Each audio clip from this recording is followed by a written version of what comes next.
Good evening बच्चों, मैं आपका केमिस्ट्री मेंटर प्रीतम शर्मा, सार्थक क्लासेस जी। आई होप सभी अच्छे से पढ़ाई कर रहे होंगे, ठीक है। और जो अभी तक अपन ने मूल में पढ़ा है उसी को कंटिन्यू करते हुए अपन आगे बात करते हैं। लास्ट क्लास के अंदर बेटा अपन ने डेंसिटी के बारे, एवरेज मोलर मास के बारे में बात करा था, ठीक है। उसके बाद में जो नेक्स्ट टॉपिक आता है अपना, वो आता है बेटा डेंसिटी। तो अभी अपन क्या करेंगे, डेंसिटी पर बात करेंगे। अब डेंसिटी कौन कौन सी होती है बेटा, एक अपन बात करेंगे एब्सोल्यूट डेंसिटी पे, एक अपन बात करेंगे रिलेटिव डेंसिटी पे, और एक अपन बात करेंगे बेटा वेपर डेंसिटी पे। तीन अलग अलग टॉपिक्स हैं जिन पे आज अपन क्या करेंगे बेटा, डिस्कशन करेंगे, ठीक है। तो सबसे पहले एक वर्ड जो अपने पास में क्या होता है बेटा, डेंसिटी, उसके बारे में बात करते हैं। तो डेंसिटी होता क्या है, बेसिकली आपने जो डेंसिटी पढ़ी हुई है ना बेटा, ओनली फॉर एक फॉर्मूला पढ़ा हुआ है कि डेंसिटी इज इक्वल टू क्या होता है बेटा, मास अपॉन में वॉल्यूम होता है। लेकिन अगर अपन बात करें बेटा डेंसिटी के बारे में, तो डेंसिटी अपनी 3 टाइप से डिवाइड होती है। अगर पहले टाइप की बात करें, डेंसिटी अपने पास में क्या होता है बेटा, 3 टाइप से डिवाइड होती है। पहला अगर अपन बात करें तो पहला अपने पास में आता है absolute density. Absolute density. Next अगर अपन बेटा बात करें तो एक अपने पास में वर्ड आता है रिलेटिव डेंसिटी।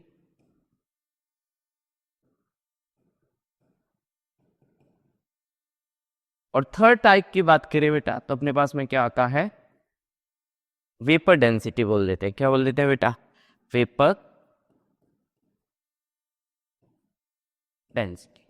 ओके, अगर अपन बात करें बेटा रिलेटिव एब्सोल्यूट डेंसिटी, तो जो आप एग्जैक्टली फॉर्मूला याद करते हैं कि density is equal to mass upon में वॉल्यूम होता है, वो आप किसका याद करते हैं बेटा, एब्सोल्यूट डेंसिटी का फॉर्मूला याद करते हैं। किसका फॉर्मूला याद करते हैं, एब्सोल्यूट डेंसिटी। बेसिकली जो होती है वो अपने पास में क्या होती है, मास अपॉन में वॉल्यूम होता है।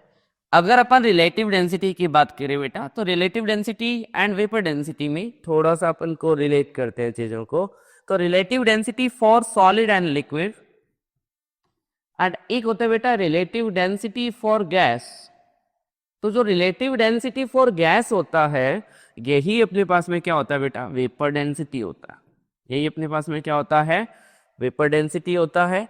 और relative density for solid and liquid जो फाइंड आउट होती है बेटा, वो वाटर के रिस्पेक्ट में फाइंड आउट होती है। और रिलेटिव डेंसिटी फॉर गैस जो फाइंड आउट होती है, नॉर्मली अगर जब वेपर डेंसिटी की बात करते हैं बेटा, तो अपन H2 गैस लेते हैं। कौन सी गैस लेते हैं बेटा, H2 गैस लेते हैं। और ये अपने पास में क्या लेते हैं, अपन वाटर लेते हैं बेटा। और ये अपने पास में सॉलिड और लिक्विड के लिए डिफाइन होता है।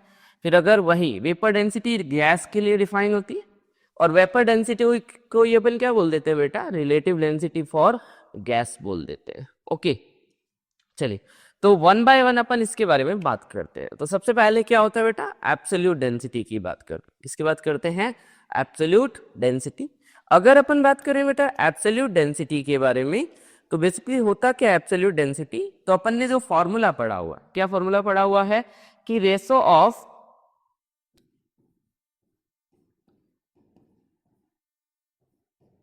मास and volume are known as absolute density. जो आपके पास में क्या होता है बेटा, एब्सोल्यूट डेंसिटी है क्या, आपके पास में मास और वॉल्यूम का जो रेशो है, वही आपके पास में क्या है बेटा, एब्सोल्यूट डेंसिटी है। तो आग अब से अगर अपन बात करेंगे एब्सोल्यूट डेंसिटी जो है उसके बारे में, तो अपन क्या बोलेंगे, मास अपन में वॉल्यूम।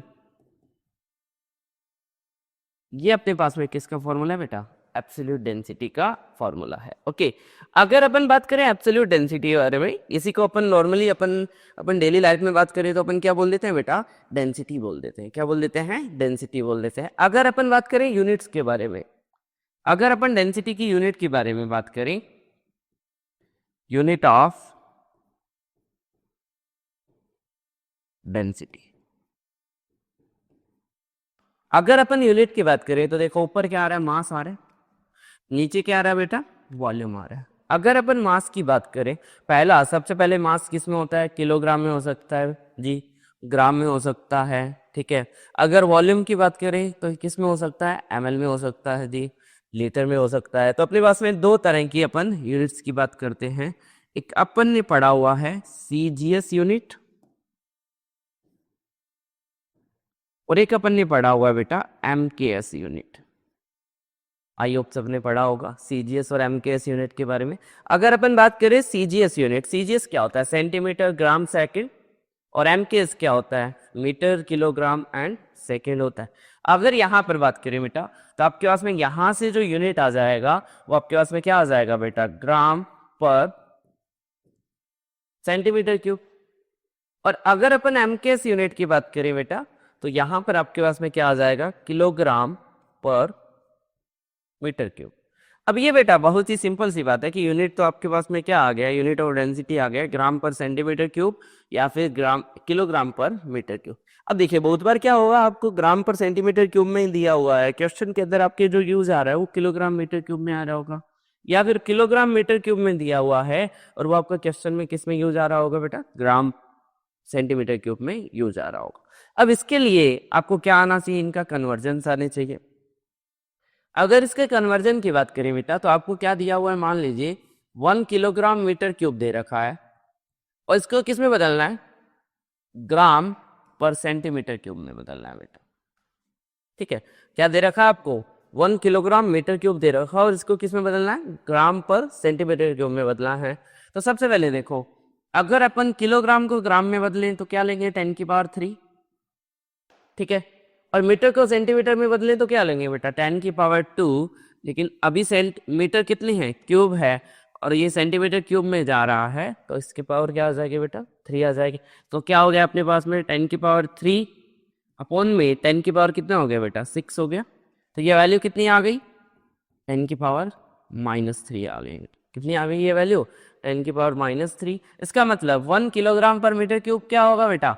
10⁻³ ग्राम पर सेंटीमीटर क्यूब होगा। या फिर ऐसा बोल दें कि 1 ग्राम पर सेंटीमीटर क्यूब की जो वैल्यू है बेटा, वो आपके पास में क्या होगी?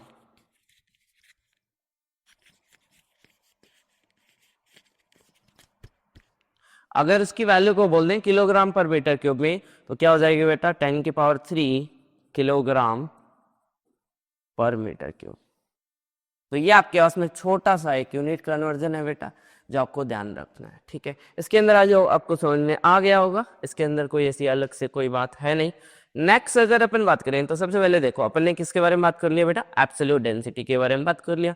एब्सोल्यूट डेंसिटी होती क्या है? Ratio of mass and volume are known as absolute density. Absolute density का फॉर्मूला क्या है बेटा? मास अपॉन में वॉल्यूम। क्या फॉर्मूला है? मास अपॉन में वॉल्यूम। यूनिट ऑफ डेंसिटी अगर बात करें एब्सोल्यूट डेंसिटी की, तो सीजीएस और एमकेएस दो यूनिट की आपके पास में क्या होते हैं? स्टैंडर्ड्स होते हैं। सीजीएस में बात करें तो क्या आएगा? ग्राम पर सेंटीमीटर क्यूब आएगा।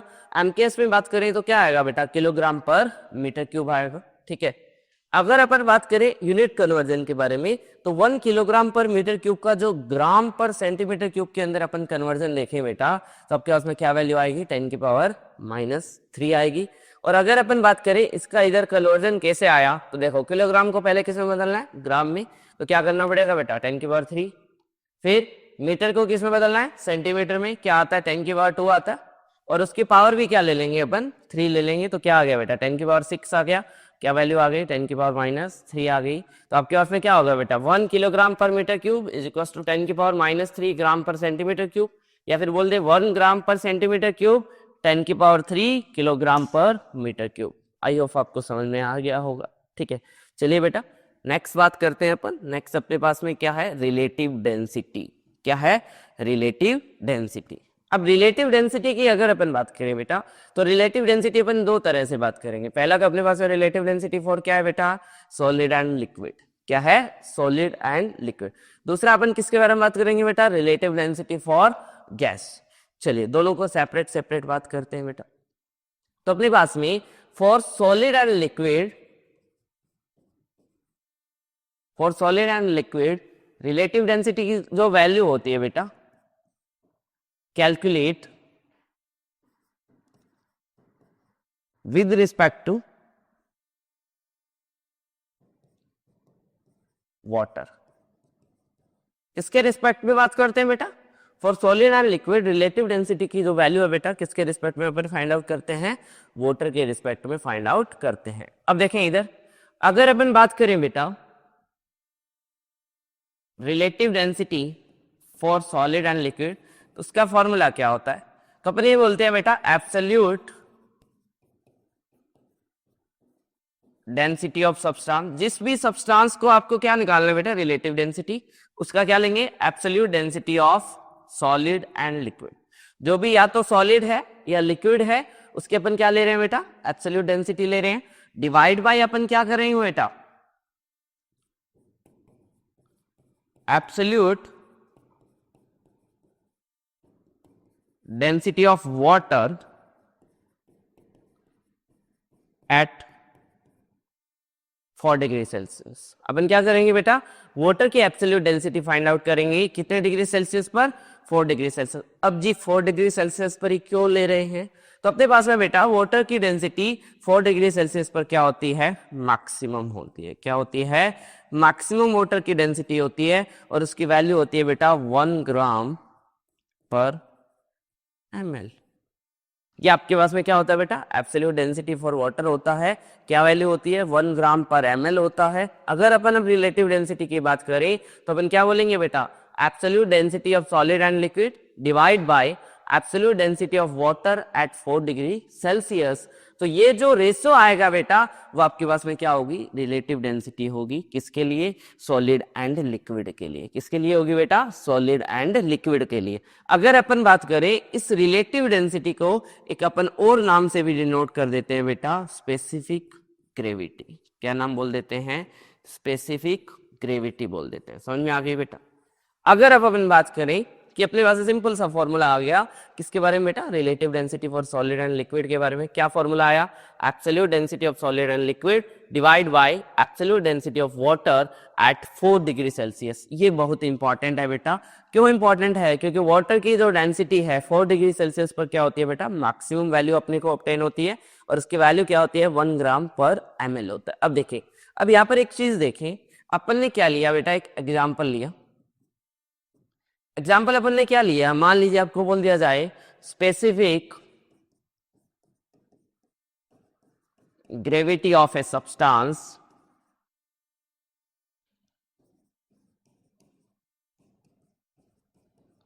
is 5, then calculate absolute density of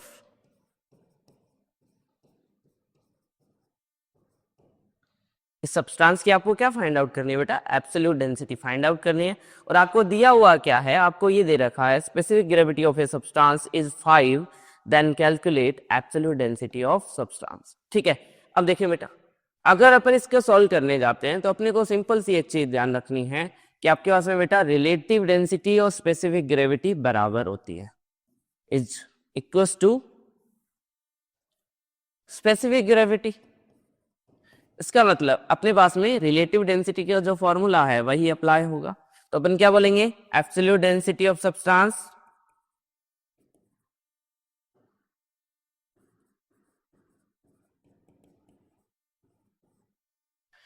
density of, अब जो भी सब्सटेंस दिया हुआ है उसके बारे में, डिवाइड बाय क्या होगा बेटा, वाटर की डेंसिटी एब्सोल्यूट कितने डिग्री सेल्सियस पर बेटा, 4 डिग्री सेल्सियस पर। क्या वैल्यू होती है, 1 ग्राम पर ml होती है बेटा। इसका मतलब आपको रिलेटिव डेंसिटी दिया हुआ है, कितना दिया हुआ बेटा, 5 is equals to absolute density अपने से पूछा गया है, तो अपन क्या करेंगे, absolute density divide by 1 gram पर ml। तो यहां से एब्सोल्यूट डेंसिटी क्या आ जाएगी बेटा सब्सटेंस की, वो अपने पास में आ जाएगी बेटा 5 ग्राम पर ml। आई थिंक आपको समझ में आ गया होगा, इसके अंदर कोई डाउट है, ठीक है। चलिए आगे अपन बात करते हैं। ये तो अपना टॉपिक हुआ किसका, relative density for solid and liquid. जो सबसे इंपॉर्टेंट चीज है बेटा, वो अपने पास में क्या आती है, रिलेटिव डेंसिटी फॉर गैस आती है। क्या आती है बेटा, रिलेटिव डेंसिटी फॉर गैस आती है। तो अगर अपन रिलेटिव डेंसिटी फॉर गैस की बात करें बेटा, तो अपन क्या बोलते हैं कि किसी भी गैस की जो अपने पास में एब्सोल्यूट डेंसिटी होती है, ठीक है। अब अपने पास में देखो रिलेटिव डेंसिटी को डिफाइन करने के लिए अपन क्या बोलते हैं, सबसे पहले गैस की बात करें तो गैस की डेंसिटी कैसे डिफाइन होगी।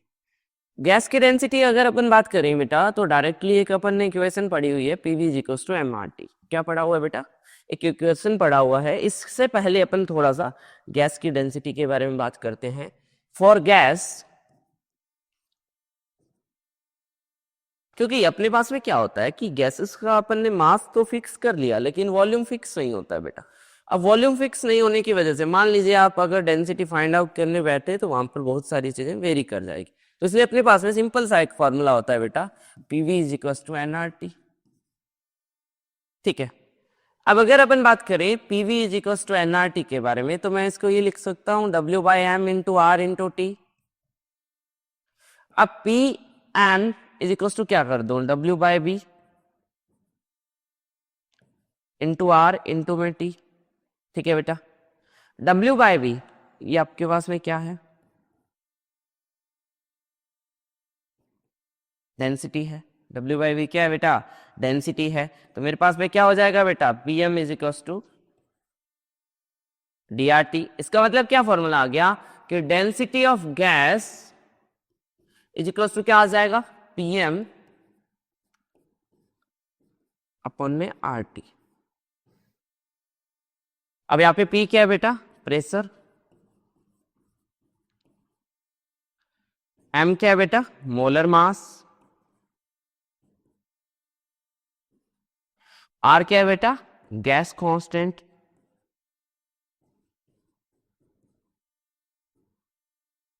एंड टी क्या है बेटा आपके पास में, टेम्परेचर, ठीक है। ये आपके पास में दिया हुआ है, d gas is equal to क्या बेटा, पी एम अपॉन में R T, P pressure, M molar mass, R gas constant, T temperature. समझ में आ गई बेटा। चलिए, तो अब अपने पास में गैस की डेंसिटी का फॉर्मूला आ गया, पी एम अपॉन में आर टी। अब अपन आ जाते हैं बेटा कहाँ पर, रिलेटिव डेंसिटी फॉर गैस के बारे में, ठीक है। अगर अपन बात करें बेटा रिलेटिव डेंसिटी फॉर गैस की बात करें, तो अपन क्या करते हैं, आपके पास में density of gas at particular pressure and temperature is divided by, या फिर अपन बोल दें कि density, ratio of density of gas at particular temperature and pressure with respect to density of hydrogen gas at same temperature and pressure is known as vapour density of gas. क्या बोल देते हैं इसको, वेपर डेंसिटी ऑफ गैस बोल देते हैं। तो क्या फॉर्मूला बताया आपको वेपर डेंसिटी ऑफ गैस का या रिलेटिव डेंसिटी ऑफ गैस का, कि density of gas at particular pressure and temperature, क्या बोला अपन ने, density of gas at particular pressure and temperature का जो रेशो है किसके साथ में ले लें बेटा, किसी भी पर्टिकुलर हाइड्रोजन गैस के साथ में ले लें, लेकिन आपके पास में क्या होगा, प्रेशर एंड टेम्परेचर क्या होना चाहिए, सेम होना चाहिए। तो वो आपके पास में क्या होता है बेटा, रिलेटिव डेंसिटी फॉर गैस होता है। अब देखो, आपको नॉर्मली अगर बोला जाएगा कि वेपर डेंसिटी बता दीजिए, तो आप क्या लेंगे, बाय डिफॉल्ट X2 गैस लेंगे, या फिर आपको किसी वेपर डेंसिटी किसी पर्टिकुलर गैस के रिस्पेक्ट में बता दी जाए तो उसको अपन उसी हिसाब से कैलकुलेट करेंगे। तो अपन एक बार यहां पर वापस से आ जाते हैं, तो अपन क्या कैसे डिफाइन करेंगे बेटा रिलेटिव डेंसिटी फॉर गैस को। तो रिलेटिव डेंसिटी फॉर गैस, सबसे पहले बेटा डेंसिटी फॉर गैस का फॉर्मूला क्या है,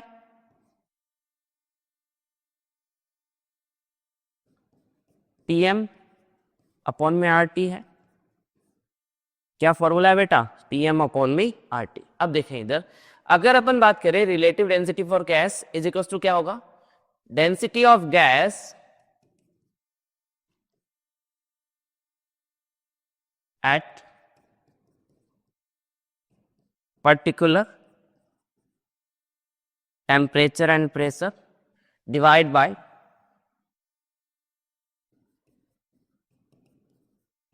density of H2 gas at same temperature and pressure। क्या है बेटा, रिलेटेड। और यही आपके पास में क्या होगा बेटा, वेपर डेंसिटी होगा। यही आपके पास में क्या होगा, वेपर डेंसिटी। अरे सर आपने डेंसिटी अपन ने कितने बार, पहले तो सर एक पढ़ा हुआ था, अब अपन ने डेंसिटी कितने टाइप की पढ़ रही है, 3 तरह की। बट ये जरूरी है बेटा, क्योंकि अपन ने पहले जो डेंसिटी पढ़ी हुई थी वो अपन ने नॉर्मल सॉलिड के लिए, ठीक है, पढ़ी हुई थी, और उसको अपन बेसिकली अपन क्या पढ़ रहे थे, एब्सोल्यूट डेंसिटी पढ़ रहे थे। लेकिन अपने पास में अब डेंसिटी भी क्या है, अलग अलग तरह की है। पहला अपने पास में डेंसिटी क्या था, एब्सोल्यूट। दूसरा अपने पास में relative density for solid and liquid. तीसरा अपने पास में क्या है बेटा, density of gas at particular temperature and pressure divide by density of H2 gas at same temperature and pressure. तो ये किसके लिए अपने पास में, डेंसिटी फॉर गैस के लिए है। ओके बेटा, तो देखें इधर, अगर इसके लिए अपन डेंसिटी की बात कर रहे हैं तो मैं मान लेता हूं कि आपके पास में जो प्रेशर एंड टेम्परेचर है वो इसमें क्या है, P एंड T है, और इसमें भी क्या है बेटा, P एंड T है। ठीक है, अगर अपन यहां पर बात करें बेटा तो आपके पास में क्या आएगा, P1 M of gas upon में R। अच्छा, अपन ने इसको P लिया है तो P1 नहीं लेते हुए अपन ने इसको P लिया, R इंटू में T divide by P into M of H2 upon में R इंटू में T। अब देखो बेटा, ये वाली टर्म पूरी कैंसिल हो गई, यहाँ P से P कैंसिल हो गया, मेरे पास में क्या आ गया बेटा, M गैस अपॉन में M ऑफ H2। तो यहां से बेटा अगर बात करें वेपर डेंसिटी का, तो वेपर डेंसिटी का फॉर्मूला क्या आ गया बेटा, M गैस अपॉन में, अब देखो M ऑफ H2 है, अगर मोलर मास ऑफ H2 ही है बेटा और H2 के रिस्पेक्ट में फाइंड आउट करने, तो क्या आ जाएगी वैल्यू, ये आ जाएगी। और यही तो क्या था बेटा, for a particular, for a gas था। अगर आपको क्या दे रखा हो, फॉर गैसियस मिक्सचर, तो आपके पास में वेपर डेंसिटी का जो फॉर्मूला हो जाएगा बेटा वो क्या हो जाएगा, M एवरेज बाय 2 हो जाएगा। क्या फॉर्मूला हो जाएगा, M एवरेज बाय 2 हो जाएगा। समझ में आ गई बेटा। तो ये आपके पास में क्या था, सबसे पहले अगर अपन बात करें तो अपन ने क्या देखा कि रिलेटिव डेंसिटी फॉर गैस की क्या होती है, density of gas at particular temperature and pressure divide by density of H2 gas at same temperature and pressure. मैंने मान लिया प्रेशर एंड टेम्परेचर क्या है, P एंड T, यहाँ पर क्या है, P एंड T है। अगर अपन बात करें बेटा PM गैस अपॉन में RT divide by P into MH2 upon में RT से RT कैंसिल हो गया, P से P कैंसिल हो गया, तो आपके पास में क्या आ गया बेटा, M गैस अपॉन में M ऑफ H2 आ गए।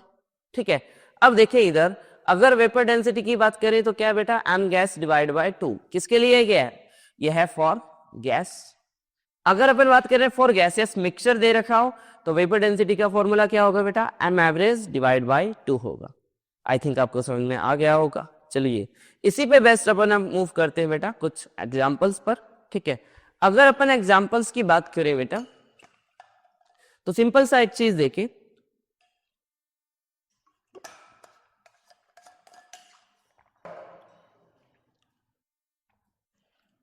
सबसे सिंपल सा पहला एग्जांपल लेते हैं बेटा अपन, और एग्जांपल क्या दिया हुआ है आपको, दिया calculate vapour density of O2 gas. क्या दिया हुआ है, calculate vapour density of O2 gas. O2 gas की क्या कैलकुलेट करनी है बेटा, वेपर डेंसिटी। तो आपके पास में क्या फॉर्मूला हो जाएगा वेपर डेंसिटी के लिए, molar mass of O2 divide bye 2, क्योंकि अभी इन्होंने कोई भी गैस मेंशन नहीं करी किसके रिस्पेक्ट में निकालना है, तो अपन बाय डिफॉल्ट बेटा हाइड्रोजन के रिस्पेक्ट में निकालेंगे। अब मोलर मास ऑफ O2 क्या होगा बेटा, अब देखें ऑक्सीजन का एटम, एटॉमिक नंबर क्या होता है 8 होता है, ऑक्सीजन एटम का मास कितना होता है 16, दो ऑक्सीजन एटम है बेटा, कितना हो जाएगा 32 डिवाइड बाय 2, कितना आंसर आ गया बेटा 16। ये आपके पास में क्या आ गई, vapour density of O2 gas आ गई बेटा,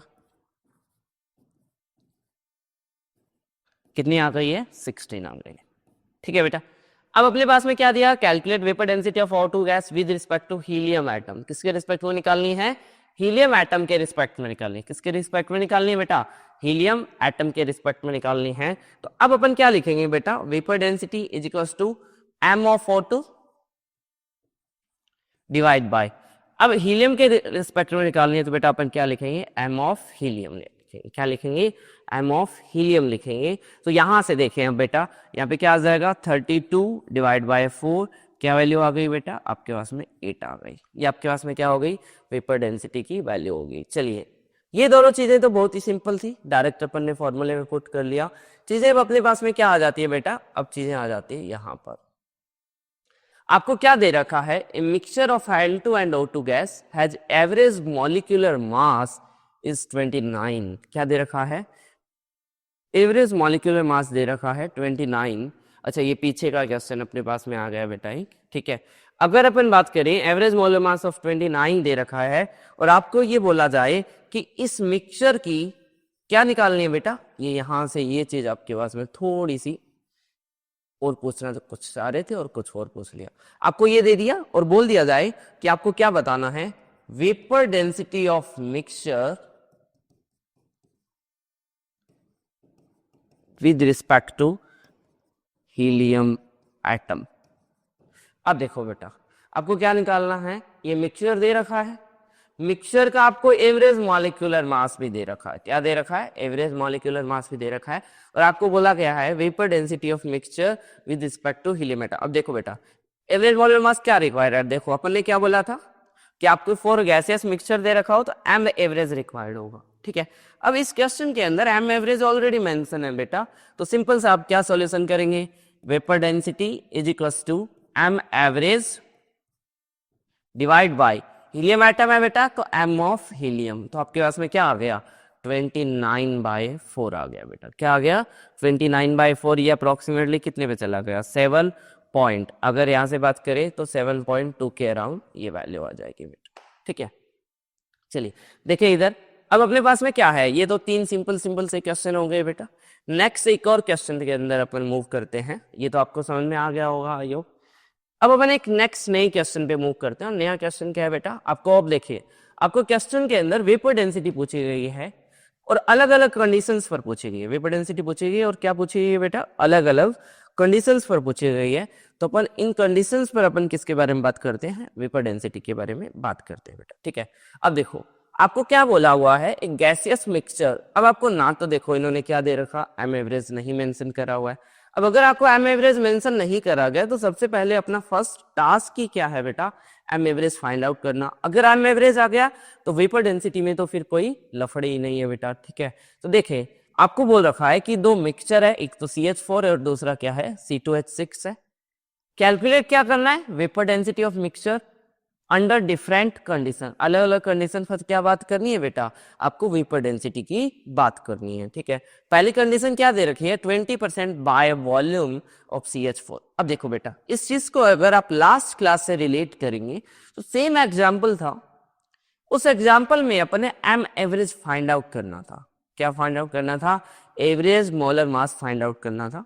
कुछ कंडीशंस अलग रही होंगी, अपन इस कंडीशन पर बात करते हैं। तो सबसे पहले बेटा, क्योंकि अपने पास में अगर अपने को क्या फाइंड आउट करनी है, वेपर डेंसिटी, तो अपना पहला टास्क क्या है बेटा, M average formula divide by 2। ये फॉर्मूला है मेरा मिक्सचर के लिए, और मेरा टास्क क्या होता है, इसको कैलकुलेट करना। क्या टास्क है बेटा, एम एवरेज को कैलकुलेट करना आज का अपना एक फर्स्ट टास्क है।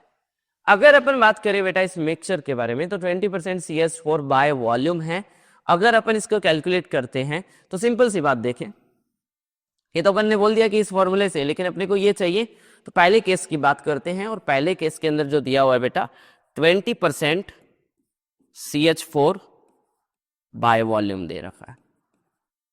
अब देखो ये जो कंटेनर होगा, बंद कंटेनर के अंदर गैसेस होगी, PV =nRT की बात करें, ये भी कांस्टेंट होगा, ये भी कांस्टेंट और ये भी constant, V is directly proportional to n. इसका मतलब ये आपको क्या दे रखा है, 20% बाय मोल ही मेंशन है एग्जैक्टली। अगर अपने पास में ऐसा है तो मैं मान लेता हूं कि टोटल मोल मेरे पास 100 होंगे, तो मेरे पास में मोल ऑफ CH4 कितने आ गए बेटा, 20 आ गए, और मोल ऑफ C2H6 कितने आ गए बेटा, 80 आ गए। ओके, अगर अपन बात करें बेटा तो यहां से एम एवरेज का जो फॉर्मूला है वो क्या होता है, एम एवरेज का फॉर्मूला होता है बेटा WT/NT। क्या फॉर्मूला होता है, WT/NT। अगर अपने पास में ये फॉर्मूला है बेटा, अगर अपन इसकी बात करते हैं तो आपके पास में फॉर्मूला क्या है, WT/NT है। तो W टोटल मास, इसका टोटल मास कैसे निकालेंगे, मोल दिया हुआ है, डिवाइड मल्टीप्लाई क्या कर दे बेटा इसके मोलर मास से, तो 20 इंटू में क्या हो जाएगा इसका मोलर मास 16 प्लस 80 इंटू में इसका मोलर मास बेटा 30 होता है। कार्बन 2 12, 6 हाइड्रोजन 30 हो जाएगा। कार्बन 2 क्या हो जाएंगे 24 और 6 हाइड्रोजन तो 30 हो जाएगा। डिवाइड बाय टोटल मोल बेटा, टोटल मोल कितने दे रखे 100। टोटल मोल कितने दे रखे हैं बेटा 100 दे रखे हैं। तो मैं यहाँ से क्या करता हूँ एक 10 ऊपर कॉमन ले लेता हूँ, यहाँ से भी चला गया और ये यहाँ से भी चला गया। अब देखें बेटा मेरे पास में क्या आ गया, ये आ गया बेटा 32, 16 इंटू 2 32 आ गया, प्लस 30 इंटू 8 ये क्या आ गया बेटा 240, डिवाइड बाय क्या आ गया बेटा 10। तो कितनी वैल्यू आ गई देखो यहाँ से 272 डिवाइड बाय 10 कितना आ गया बेटा 27.2। ये मेरे पास में क्या आया बेटा एम एवरेज आया। अभी अपना ये वेपर डेंसिटी नहीं है, तो वेपर डेंसिटी इस मिक्सचर का क्या आएगा बेटा, वेपर डेंसिटी अगर इस मिक्सचर की बात करेंगे तो आपके पास में क्या आ जाएगा 27.2 डिवाइड बाय 2 आ जाएगा बेटा। अगर अपन बात करें तो 1 फिर गया बेटा कितने पर 3 पे पॉइंट, अब कितना बच गया यहां से 6, ये आ जाएगा आपके पास में क्या बेटा वेपर डेंसिटी। ये क्या आ गया इसका वेपर डेंसिटी। सिमिलरली अगर बेटा अपन सेकंड वाले क्वेश्चन की बात करते हैं तो सेकंड वाले क्वेश्चन के अंदर क्या होगा, देखो आपको क्या दे रखा है बेटा 40% बाय मास दे रखा है। सिंपल सी बात है 40% बाय मास CH4 क्या दे रखा है बेटा 40% बाय मास CH4 दे रखा है। तो क्या करना है बेटा आपको सिंपल सी एक चीज करनी है कि आपको मास मान लेना है टोटल 100 है, तो मेरे पास में मास ऑफ CH4 कितना आ जाएगा बेटा, मास ऑफ CH4 आ जाएगा 40 एंड मास ऑफ C2H6 कितना आ जाएगा बेटा 60। अब देखो सीधा यहां से मोल भी निकाल सकते हैं, मोल कैसे निकालोगे, mole of CH4 is equal to क्या आ गया बेटा 40 अपॉन में इसका मोलर मास कितना होता है 60। तो कितने में चला गया बेटा ये, इसको अगर मैं सिंप्लीफाई करूं 28 10 4 तो क्या वैल्यू आ गई बेटा 2.5 मोल आ गई है। इसके मोल की बात करें बेटा मोल ऑफ C2H6 कितना आ गया 60 अपॉन में कितना इसका मोलर मास कितना होता है बेटा 30 होता है। कितनी वैल्यू आ गई 2 आ गई बेटा, क्या वैल्यू आ गई आपके पास में 2 आ गई। अब अगर अपन नेक्स्ट बात करें तो अपने पास में क्या आ गया बेटा, आपके पास में मोल पता है W पता है, तो आपके पास में बेटा M एवरेज का जो फॉर्मूला आएगा, क्या फॉर्मूला आएगा M एवरेज का W टोटल अपॉन में टोटल मोल बेटा, क्या आ जाएंगे W टोटल अपॉन में टोटल मोल। टोटल मास कितना आ गया बेटा 100 आ गया, क्योंकि 60 प्लस 40 100 हो गया। टोटल मोल कितने आ गए 2.5 प्लस 2 कितना आ गया बेटा 4.5। तो कितनी वैल्यू आ गई है 100 अपॉन में 4.5, अभी यही ले लेते हैं अपन, ठीक है। ये मेरे पास में एम एवरेज हो गया। तो यहां से बेटा वेपर डेंसिटी का फॉर्मूला क्या हो जाएगा एम एवरेज डिवाइड बाय 2, तो क्या हो गया 100 अपॉन में 2 इंटू में 4.5। तो ये वैल्यू कितने पे चली गई बेटा, अगर अपन इसको 50 ये पॉइंट हटाया 0 पॉइंट हटाएंगे तो यहाँ पे क्या दे दिया बेटा 10। तो अब देखिए 50 इंटू 10 डिवाइड बाय क्या आ गया बेटा 45। अब देखिए अगर बात करें ये कितने पे गया 9 पर, ये कितने पे चला गया 10 पर, तो 100 बाय 9 आ गया बेटा, क्या आ गया 100 बाय 9। तो ये वैल्यू क्या आ जाएगी 1.1। ठीक है बेटा, तो यहां से ये क्या मिल गया आपको वेपर डेंसिटी का वैल्यू मिल गया। आई थिंक आपको समझ में आ गया होगा। चलिए एक और एग्जांपल है ये आपके लिए, ये वाला एग्जांपल देखिए कि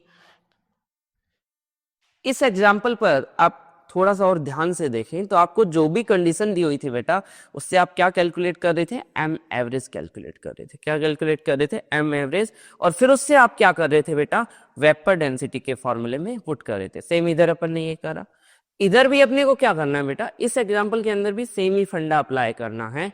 और फंडा ये है अगर अपन बात करें तो अपने को दिया हुआ क्या है calculate vapour density of gaseous mixture containing 5 mole of CH4। क्या दे रखे हैं बेटा 5 मोल दे रखे हैं किसके CH4 के, दे रखा है 48 ग्राम ऑफ O2।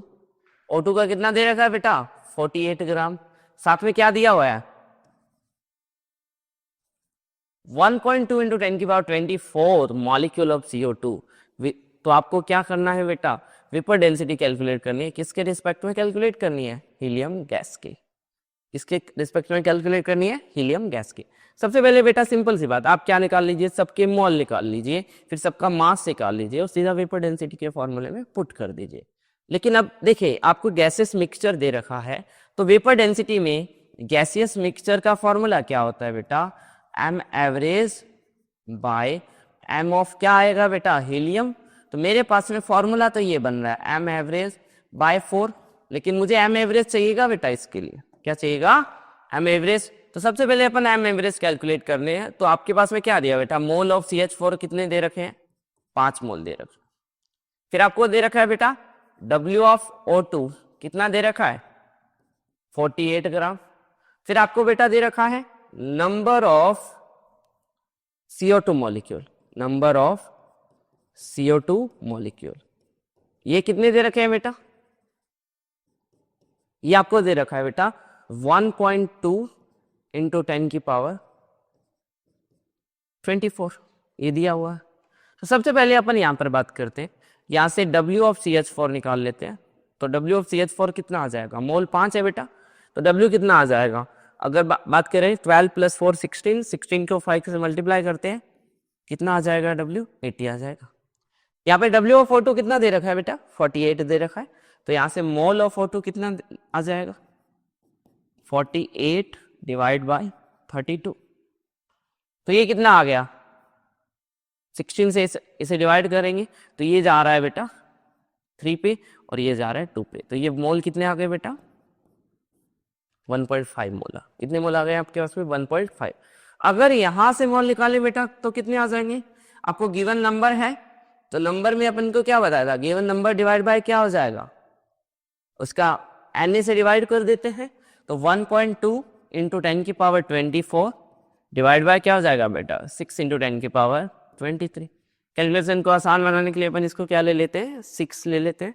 तो ये कितने पे चला गया बेटा? पॉइंट हटाया 10, तो ये 2 पे चला गया। कितने मोल आ गए बेटा? 2 मोल आ गए। चलिए, ये तो बात हुई मोल की।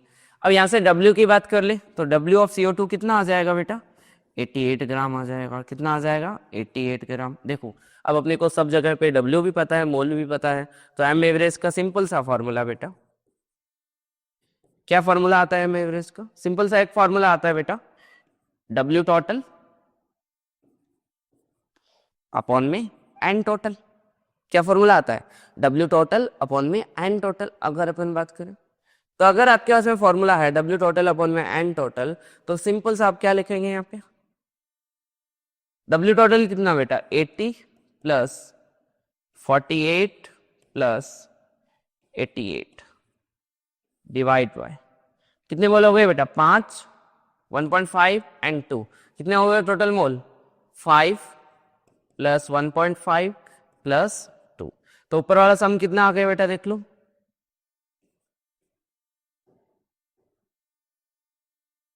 ये आ गया 8, 8 16, 6 216 आ जाएगा क्या बेटा? एक बार देख लो, 80 और 80 क्या हो गए? सिंपल सी बात, 80 80 160 और 40 200 200 और 16। ठीक है बेटा, अपने पास में डिवाइड में क्या आ जाएगा? ये आ जाएगा बेटा अपने पास में 8.5।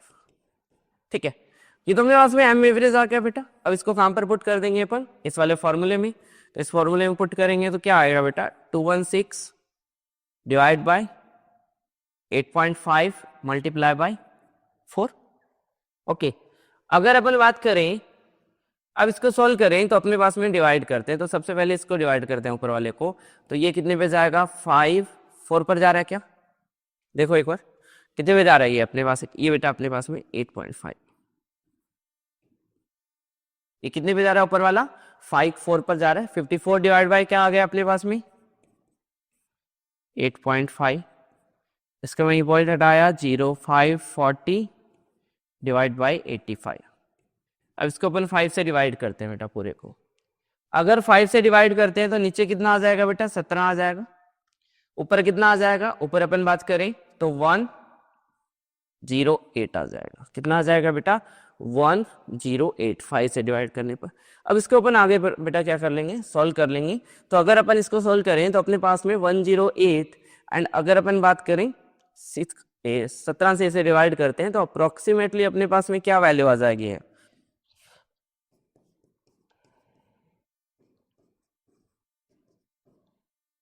अप्रोक्सीमेटली ये कितने पे जाएगा बेटा, 6 के अराउंड अपना चला जाएगा। 6 पॉइंट कुछ वैल्यूज अपने पास में मिलेगी। तो आपके पास में क्या है बेटा, यहाँ से वेपर डेंसिटी वैल्यू क्या आ गई, अप्रोक्सीमेट 6 आ गई है।